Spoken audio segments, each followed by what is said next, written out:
ఎబ్బా పటేల్కి ఇప్పుడు టాలీవుడ్లో full demand ఉండడంలో ఏమాత్రం ఆశ్చర్యం లేదు. కుమార్ 21F ఈడో రకం ఆడో రకం, ఎక్కడికి పోతావు చిన్నవాడ చిత్రాలతో హ్యాట్రిక్ కొట్టిన ఈ బ్యూటీని ఇప్పటికే గోల్డెన్ లెగ్ అనేస్తున్నారు టాలీవుడ్ జనాలు. ఎక్కడికి పోతావు చిన్నవాడ తర్వాత ఏకంగా తన రెమ్యునరేషన్ డబుల్ చేసేసిన డిమాండ్కు ఏమాత్రం తగ్గలేదు. ఎబ్బా నటించిన నాన్న నేను నా బాయ్ ఫ్రెండ్ సినిమా ఇవాళ థియేటర్లోకి వచ్చింది.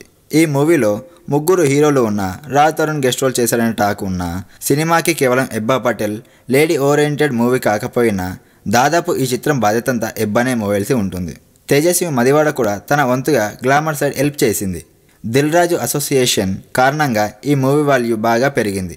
లో బడ్జెట్ చిత్రం అయినా ఎక్స్పెక్టేషన్స్ మాత్రం హై రేంజ్లోకి చేరడానికి దిల్ రాజు రిలీజ్ చేయడం ఉపయోగపడింది. నాన్న నేను నా బాయ్ ఫ్రెండ్స్తో కలిసి ఎబ్బా హిట్ కొట్టిందంటే మాత్రం టాలీవుడ్ మేకర్స్లో ఆమె క్రేజ్ ఇంకా పెరిగిపోవడం ఖాయం. ప్రస్తుతం వరుణ్ తేజ్ సరసన మిస్టర్లో కూడా ఈ చిన్నది నటిస్తుంది. ఈ వీడియో మీకు నచ్చినట్లయితే సబ్స్క్రైబ్ చేయండి. ఫిలిమి స్టార్స్ బోల్డెంత న్యూస్ బోల్డ్గా.